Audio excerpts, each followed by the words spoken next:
Bonjour tout le monde. Bonjour, bienvenue chez nous en ce beau mercredi ensoleillé. Et oui, il fait soleil ce matin, la pluie a passé et la neige A fondu. a fondu. Donc ce matin, on est dans Proverbe 6 et c'est intéressant de lire ce passage-là qui va nous parler d'un thème qu'on n'aime pas nécessairement parler. On va nous parler de la paresse. La paresse, ouais, ben c'est ça, on n'a pas beaucoup dormi cette nuit, ce qui fait qu'on se sent un peu paresseux ce matin. Je pense pas que c'est le contexte. Hein. Non, Je vais t'inviter à lire. ouais. Écoutez, Proverbe 6, verset 6, va vers la fourmi paresseux. Considère ses voies et devient sage. Elle n'a ni chef, ni inspecteur, ni maître. Elle prépare en été sa nourriture et l'amasse pendant la moisson de quoi manger. Paresseux, jusqu'à quand seras-tu couché? Quand te lèveras-tu de ton sommeil? Un peu de sommeil, un peu d'assoupissement, un peu croiser les mains pour dormir. La pauvreté te surprendra comme un rôdeur et la disette comme un homme en armes. Donc on voit dans le passage qu'en fait, quoi qu'on dirait qu'il parle d'un sujet complètement différent. Il est en train de poursuivre dans la lancée du rapport par rapport à l'argent Oui, et c'est au ça, du travail. rapport à l'argent, entre l'individu et l'argent. Au début, dans le premier paragraphe, la première strophe, qu'est-ce qu'on voit? On voit qu'on ne doit pas emprunter de l'argent, puis on ne doit pas cautionner pour quelqu'un d'autre qui emprunte de l'argent. Et dans quelle situation, et à l'époque, on se met encore à l'époque, aujourd'hui, il y a plein de situations qu'on doit emprunter, puis à la limite, c'est légitime. Euh, et c'est normal aussi pour un chrétien qui est banquier de prêter à intérêt. Donc, on n'est pas dans le même contexte culturel. Par contre, dans le contexte où ce qu'on parle, puis il y a plein de leçons à tirer de ça, c'est pourquoi est-ce qu'on emprunterait? Pourquoi est-ce qu'on... Ben parce qu'on est paresseux. Parce que on n'a pas... On a croisé les mains, on s'est endormi, on n'a pas fait ça. Et le livre des Proverbes parle souvent de la paresse. Je pense que tu avais trouvé quelques passages, Julie. Ben, j'ai trouvé dans la marge. Ouais. Donc, dans Proverbe 12:4, il est écrit, je vais lire le verset 3 avant, parce qu'il y a quand même un contexte qui est intéressant. Là. L'Éternel ne laisse pas le juste souffrir de la faim, mais il repousse l'avidité des méchants. Celui qui agit d'une main lâche s'appauvrit, mais la main des diligents s'enrichit. Celui qui amasse pendant l'été est un fils prudent, celui qui dort pendant la moisson est un fils qui fait honte. Si on continue au Proverbe 13:4, on a l'âme du paresseux a des désirs qu'il ne peut satisfaire, mais l'âme des hommes diligents sera rassasiée.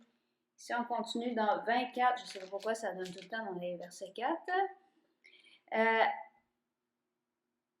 À cause du froid, le paresseux ne laboure pas. À la moisson, il voudrait récolter, mais il n'y a rien. Donc ici, on voit vraiment l'idée aussi de procrastiner. Ouais, c'est ça. De remettre Quelqu'un plus qui tard. dit là, un peu de sommeil, un peu d'assoupissement, un peu croiser les mains pour dormir. Oh, je vais le faire un petit peu plus tard. Ouais, demain.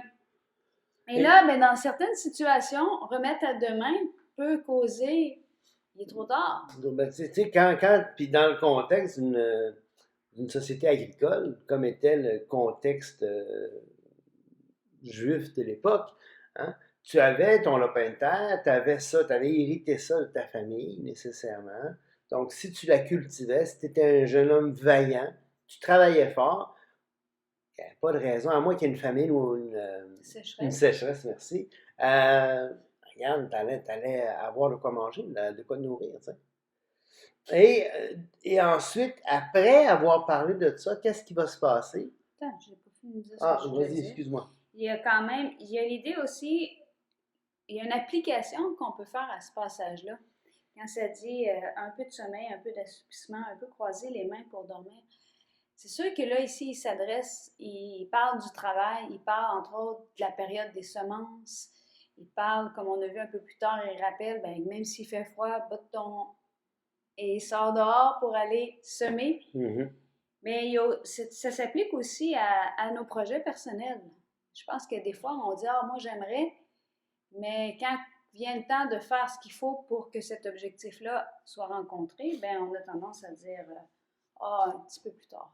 C'est intéressant parce qu'on voit vraiment le lien qu'il va faire avec la strophe précédente, parce qu'au verset 4, encore, il dit « Ne donne ni sommeil à tes yeux, ni assoupissement à tes paupières, dégage-toi. » Alors, fais tout, sois vaillant pour te dégager si tu as encouru un prêt. Dégage-toi, fais quelque chose. Tandis que, le contraste, c'est le paresseux. Et là, qu'est-ce qui peut arriver si le paresseux refuse de travailler fort, d'être vaillant? Bien là, on tombe finalement au verset 12, l'homme pervers. Hein? Donc, l'homme pervers, l'homme inique, marche la fausseté dans la bouche. Avant de continuer, tu disais l'homme pervers, c'est quel mot? Ben, c'est Bélial. Le mot hébreu, c'est Bélial, et ça veut dire vaut rien. Hein? Quelqu'un qui est sans profit, qui vaut rien, qui n'a pas de valeur. Qui n'a pas de valeur, puis qui, c'est ça, qui n'a pas d'éthique, pas de valeur, qui n'est pas vaillant. Ouais. Mais c'est important de bien comprendre le terme parce que ça change toute notre façon de lire le reste de la strophe. Vraiment. Parce que là, on a passé du paresseux et à celui qui, étant paresseux, va utiliser, plutôt que d'être vaillant et travailler, va utiliser des manières détournées pour... L'homme pervers, l'homme inique, marche la fausseté dans la bouche et cligne des yeux, parle du pied, fait des signes avec les doigts. La perversité est dans son cœur. Il médite le mal en tout temps, il excite des querelles. Ainsi, sa ruine arrivera-t-elle subitement et sera brisée tout d'un coup. Donc, c'est intéressant ici parce que le verset 11 et le verset 15, on voit un beau parallèle. Au verset 11, « Et la pauvreté te surprendra comme un rôdeur. » Au verset 15, « Sa ruine arrivera subitement. » Donc, encore une fois, la ruine, le parallèle avec l'autre. C'est comme si le paresseux récolte ce qu'il a semé. Il n'a rien semé, il ne récolte rien. Tandis que l'homme pervers, lui, il récolte ce qu'il a semé, c'est-à-dire il récolte de la violence. Il sème de la violence, il récolte de la violence. Et ensuite, ça dit au 11b, « Et la disette comme un homme en armes. » Donc, on a l'idée de la disette, d'avoir faim qui va arriver, mais de telle façon comme un homme qui a des armes. Puis au verset 15, il sera brisé tout d'un coup. On dirait qu'il reprend un peu cette image-là de l'homme en armes qui arrive et sans remède. Oui, là, c'est comme si la disette arrive comme, et à l'époque, on le voit, là, quand on lit, par exemple, Gédéon, on voit ça, les nations environnantes venaient et pillaient la nourriture que les Israélites produisaient. Et là, il y avait une disette, non pas parce qu'ils n'avaient pas travaillé, mais parce que le fruit de leur labeur avait été dérobé par quelqu'un d'autre. Alors, le paresseux va souffrir de la disette comme si quelqu'un était venu piller ses biens. Alors que l'homme ne vaut rien, ben lui, c'est pas juste quelqu'un qui va venir te piller, c'est quelqu'un qui va l'attaquer lui aussi. Tout à fait. Puis on pourrait se poser la question, ouais, mais comment ça, c'est écrit et sans remède? Comme t'es foutu. Mais si on regarde dans les versets parallèles, dans 2 Chroniques 36-16, il y a une histoire, on va commencer à 15. Ça dit, « L'Éternel, le Dieu de leur père, donna de bonheur à ses envoyés la mission de les avertir, car il voulait épargner son peuple et sa propre demeure. Mais ils se moquèrent des envoyés de Dieu. Ils méprisèrent ses paroles.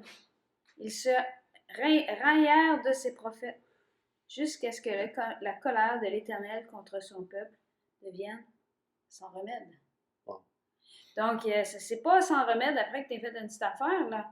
On parle de quelqu'un qui médite le mal en tout temps. On parle de quelqu'un qui a excité les querelles. On parle de quelqu'un qui, comme nous rappelle le Chronique, c'est que Dieu a lancé un signal. Mais ils l'ont méprisé, ils l'ont méprisé tellement qu'à un point, Dieu dit, ben OK, c'est beau, tu veux rien savoir. Le mot hébreu veut littéralement dire qu'il n'y aura pas de remède, qu'il n'y a pas de médicament qui peut venir guérir ça. Là, Donc, là, l'auteur des Proverbes va introduire une série d'éléments. C'est ça que tu veux dire? Vas-y, continue. OK. L'auteur des Proverbes va introduire une série de 7 éléments. En fait, il y en a 6 et 7. Et la formule, il y a 6 choses et même 7. C'est un hébraïsme. C'est une expression juive de l'époque qu'on voit arriver à quelques reprises dans le livre des Proverbes, qui cherche à mettre une emphase, vraiment une emphase à souligner, si tu veux, quelque chose. On a un peu cette expression-là en français quand tu dis « je te l'ai dit 2 fois si c'est pas trop ». Ouais, C'est exactement. exactement la même chose. Puis quand tu dis si ça fait pas, si c'est, je te l'ai dit 2 fois si c'est pas 3, là, ça veut dire que tu veux vraiment mettre l'emphase sur « regarde, je te l'ai dit ». Là. Ouais. Fait que là, ici, c'est un peu le même, La même idée. la même idée. C'est vraiment mettre une emphase pour clarifier quelque chose. Et donc, il y a 6 choses que est l'Éternel, et même 7 qu'il a en horreur. Alors, là, on voit, ces 6 et 7, là, Dieu déteste ça. Dieu a en horreur ces choses-là. Okay? Et là, il va énumérer la série de 7 éléments que Dieu a en horreur.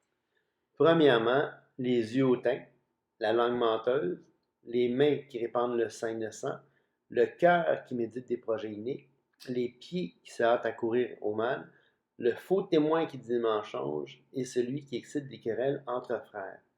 Donc, on voit vraiment les 7 éléments que Dieu déteste. Et ce qui est intéressant dans ces éléments-là, c'est que premièrement, les yeux hautains et la langue menteuse, les yeux hautains, c'est une attitude de cœur. La langue menteuse, c'est un péché de la langue. Ensuite, une action. Une action, ouais. Une action, mais en parole. Ensuite, les mains qui répandent le sang innocent, donc ça aussi, c'est une action. Le cœur qui médite des projets iniques, ça, c'est une attitude mentale. Les pieds qui se hâtent de courir au mal, ça, on pourrait penser que c'est une action, mais c'est on se dépêche pour aller commettre quelque chose. Encore là, c'est une attitude.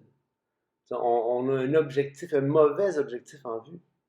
Le faux témoin qui dit des mensonges, encore la mentir, encore un péché de la langue. Et celui qui excite des querelles, ça aussi, c'est comme une attitude, puis la langue qui est utilisée pour faire ça. C'est tout. Donc, dans ça, on a des attitudes mentales, puis on a les péchés de la langue. Puis ça, c'est des choses que Dieu a en horreur. Donc, ça serait intéressant quand même de prendre le temps de voir qu'est-ce que c'est chacun de ces choses-là. Mais avant, je voudrais revenir sur le verset 14 qui disait « La perversité est dans son cœur ». On a déjà parlé du fait que c'est important de garder son cœur plus que tout. On a déjà parlé du fait que l'homme bon tire de bonnes choses de son bon trésor, que l'homme mauvais tire de mauvaises choses de son mauvais trésor. Et dans le verset 14, on aime de voir au verset 12 l'homme pervers, l'homme inique, l'homme ci, puis la perversité est dans son cœur. Donc on voit que ses actions ont rempli son cœur de perversité. Puis ça le mène même à méditer le mal en tout temps. Puis on va voir on voit le parallèle parce qu'il dit il médite le mal en tout temps. Et au verset 18 de ce qu'on vient de lire, la liste des choses que l'Éternel est, le cœur qui médite des projets iniques. Exactement, exactement. Puis ça rappelle un petit peu le verset que tu avais cité là, de l'abondance du cœur que la bouche parle. C'est ça? Du bon trésor. C'est correct. L'homme bon tire des bonnes choses. Et on voit que finalement, la personne qui a gardé son cœur, fera pas, elle parlera pas d'une mauvaise manière, elle mentira pas, elle pêchera pas de la langue, et elle n'aura pas ses projets iniques. Donc, ça la garde. Quand il dit « garde ton cœur », ben c'est cette chose-là que déteste l'Éternel. Ça te garde de faire ça. Et ces choses-là reviennent souvent. Hein? Si on regarde dans le psaume 36, ça dit « La parole impie du méchant résonne au fond de mon cœur. La crainte de Dieu n'est pas devant ses yeux, car il se flatte à ses propres yeux pour consommer son iniquité, pour assouvir sa haine. Les paroles de sa bouche sont fausses et trompeuses. Il renonce à agir avec sagesse, à faire le bien. Il médite l'injustice sur sa couche. Il se tient sur une voie qui n'est pas bonne. Il ne repousse pas le mal. Donc, tu sais, dans le psaume 36, où est-ce que c'est écrit par le serviteur, par David, en fait, le serviteur de l'Éternel, on voit vraiment qu'il ramène toutes ces idées-là. Et c'est intéressant parce que David, c'est le père de Salomon. Fait que probablement qu'il y a quand même il y a des enseignements qui ont été transmis de génération en génération. Absolument. Puis on voit l'idée, la parole de sa bouche sont fausses et trompeuses. Et on pourrait penser au verset 17, quand ça dit la langue est menteuse, et le faux témoin qui dit des mensonges, que c'est une redondance. Mais c'est pas la même chose. Tu veux en parler? Non, tu peux y aller. OK. La langue menteuse, ben, on parle de quelqu'un qui ment tout simplement, et on a une image qui est intéressante dans Actes 5, et qu'on comprend mieux pourquoi Dieu a intervenu de cette façon. Dans Actes 5, mais un homme nommé Ananias avec Saphira, sa femme, vendit une propriété. Il retient une partie du prix, sa femme le sachant, puis il apporta le reste et le déposa aux pieds des apôtres. Oui, ça, c'est tout un bel exemple de mensonge. Ça, Et là, vous pourrez lire le chapitre 5 au complet, mais jusqu'au verset 11 en tout, mais attends un petit peu là. Ah, je vais continuer. Pierre lui dit, Ananias, pourquoi Satan a-t-il rempli ton cœur au point que tu mentes au Saint-Esprit et que tu aies retenu une partie du champ? Donc ici, on a la langue menteuse. oui, tout à fait. Et si on continue, s'il n'avait pas été vendu, ne te restait-il pas? Et après qu'il a été vendu, le prix n'était-il pas à ta disposition? Comment as-tu pu mettre en ton cœur, et là, écoutez la phrase, comment as-tu pu mettre en ton cœur un pareil dessein? C'est ça, exactement. On voit, comme on a déjà parlé, qu'on remplit notre cœur. Ouais. Puis une fois qu'il est rempli, ben, on en tire des bonnes ou des mauvaises choses. On pourrait lire le passage d'Acte 5 et dire, ah ben c'est Satan qui l'a fait. Non, non, non. Ananias, il a collaboré avec l'ennemi pour remplir son cœur. C'était synergique, c'était les deux. S'il avait gardé son cœur, Satan n'aurait eu aucun accès. Et là, ça dit, ce n'est pas à des hommes que tu as menti, mais à Dieu. Ananias, entendant ces paroles, tomba et expira. Il y a cette chose que déteste l'Éternel. Oui, oui, vraiment. Et là, si on continue, là, il y a Saphira qui arrive. Pierre lui adressa la parole. Dis-moi, est-ce à un tel prix que vous avez vendu le champ? Oui, répondit-elle, c'est à ce prix-là. Elle a confirmé le mensonge. Oui, puis elle, c'est un témoin de l'action. Oui. Parce que c'est Ananias qui avait vendu une propriété avec sa femme, puis qui a décidé de garder. Puis sa femme, ben, elle aurait pu donner un vrai témoignage en disant non, c'est pas ça. Ouais, mais exactement. Elle a émis un faux témoignage. Je trouvais que c'est quand même une image qui pouvait nous aider à comprendre la langue menteuse et le faux témoin. Un faux témoin aussi, c'est quelqu'un qui, dans une cour, par exemple, va vouloir dire qu'il a vu certaines choses qui ne se sont pas arrivées pour que quelqu'un soit libéré ou condamné à tort. Ouais, habituellement, c'est dans ce contexte-là qui est utilisé. Être un faux témoin, c'est quelqu'un qui témoigne contre quelqu'un, quelque chose de faux. Par exemple, dans 1 Corinthiens 15, Paul va dire s'il n'y a pas de résurrection des morts, on aurait été un faux témoin, on aurait été des faux témoins à l'égard de Dieu parce qu'on a dit qu'il a fait quelque chose qu'il n'a pas fait. Donc, notre témoignage, on témoigne positivement ou négativement, puis il faut que la réalité concorde avec ce qu'on dit. C'est dans ce sens-là que je dis que Saphira était un faux témoin. Tout à fait, parce tu as raison. Prenait position à savoir oui. Est-ce que c'est vrai ou faux l'histoire qui a été racontée. Ensuite, on voit les mains qui répandent le sang innocent. La violence, le meurtre. Le cœur qui médite des projets iniques. On l'a lu dans Psaume 36. Vous pouvez relire le Psaume 36 pour réfléchir là-dessus. Oui. Et celui qui excite des querelles entre frères. Et ça, peut-être qu'on pourrait...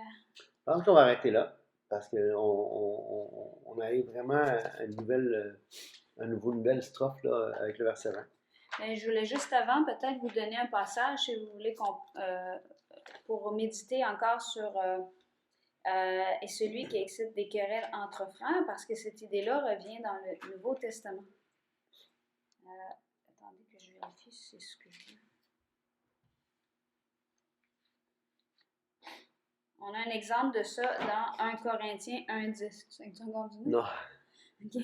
Je pensais, c'est pour ça que je me suis tassé. Je vous exhorte, frères, par le nom de notre Seigneur Jésus-Christ, à tenir tous un même langage et à ne point avoir de division parmi vous, mais à être parfaitement unis dans un même esprit et dans un même sentiment. C'est intéressant que ces deux passages-là soient liés, parce que rappelez-vous que l'introduction de celui qui excite des querelles entre frères, c'était une des choses que l'Éternel avait en horreur. Avait en horreur. Donc, on voit vraiment qu'il y a un lien, hein, on l'a dit à quelques reprises, entre l'enseignement de l'Ancien Testament qui se perpétue, qui se poursuit dans le Nouveau Testament. Et on va arrêter là, parce qu'avec le verset 20, on commence une nouvelle strophe, une nouvelle idée qu'on va explorer demain. Merci beaucoup. On vous souhaite une belle journée. Que Dieu bénisse au bout. Bye bye.